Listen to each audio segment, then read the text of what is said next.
رب کا بندہ پردہ پوشی کرنے والا ہوتا ہے. فقیر وہ ہوتا ہے جو پردہ پوشی کرے. میں آپ کو بتاؤں نجات کے لیے یہ سیاستہ کی حدیث ہے، ابن ماجہ میں موجود ہے. یہ نجات کے لیے اتنا بڑا سرمایہ ہے اور آسان نسخہ ہے کہ اخروی طور پر کامیابی، یعنی گناہ اور غلطیوں کے باوجود اللہ درگزر کر دے، کامیابی ہو جائے. نبی پاک علیہ الصلوۃ والسلام نے فرمایا تو دنیا میں کسی کی پردہ پوشی کر، اللہ قیامت کے دن تیری پردہ پوشی کر دے گا. پتہ ہے اس کا معنی کیا ہے؟ عیب کھولے بغیر ہی رب قیامت میں معافی عطا کر دے. اس سے بڑا سہارا ہے کوئی؟ صرف اتنا کرو، پردے ہی رہنے دو. بڑا شوق ہے لوگوں کو ٹو میں پڑھنے کا، جسوسی کرنے کا، خبر لینے کا. اچھا جو خبر لینی چاہیے وہ نہیں لیتے. محلے میں کس کی حرکتیں غلط ہیں وہ سب کو پتا ہے، لیکن بھوکا کون ہے، بل کس کا آیا ہے اور پریشان ہے یہ نہیں پتا، کس کے بچے کی اسکول کی فیس نہیں گئی یہ نہیں پتا، باقی غلط کون ہے معاذ اللہ سارا پتا رکھتے. پردہ پوشی، اللہ کا بندہ پردہ پوش ہوتا ہے. فقیری نام ہی پردہ پوشی کا ہے. تیرے پاس لاکھوں کے راز ہوں لیکن تو نے سینے میں چھپائے ہوئے ہیں. فقیر اپنے کفن میں بڑے راز چھپا کے دنیا سے چلے جاتے ہیں. وہ راز کھولا. فقر کا بہت بڑا درجہ یہ ہے کہ تیرا دل پردہ پوشی والا ہو، اور اگر تو پردے کھولے، پردہ دری کرے، تو نبی پاک نے فرمایا جو کسی کے پردے کھولے گا وہ اپنے گھر کے اندر بھی بیٹھا ہوا تو اللہ اس کے پردے کھول کے اسے ذلیل کر دے گا.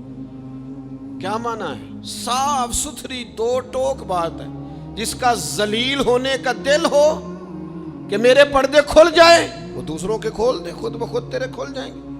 لیکن دوسروں کے بچوں کی باتیں چسکے لے کے کرنا اور پھر کہنا میرے بچے بدنام نہ ہو، دوسروں کے گھر کی باتیں منہ کھول کے کرنا اور پھر خیال کرنا کہ تیرے بچوں کی کوئی بات نہیں کرے گا. او بھائی اگر چاہتا ہے تیرے پردے قائم رہیں تو پھر تو بھی پردے قائم رکھ. نبی کریم صلی اللہ تعالی علیہ وآلہ وسلم نے ایک بات ارشاد فرمائی ہے، مسلم شریف میں ہے. اکثر میں کہتا ہوں بعض باتوں پر وجد ہو جاتا ہے، یہ وجد والی بات ہے. حضور علیہ الصلوۃ والسلام فرماتے ہیں اللہ حیا والا ہے، پردہ پوشی والا ہے. اللہ حیا اور پردہ پوشی کو پسند فرماتا ہے. اللہ حیا والا ہے، پردے ڈالنے والا ہے. حیا اور پردہ پوشی کو اللہ،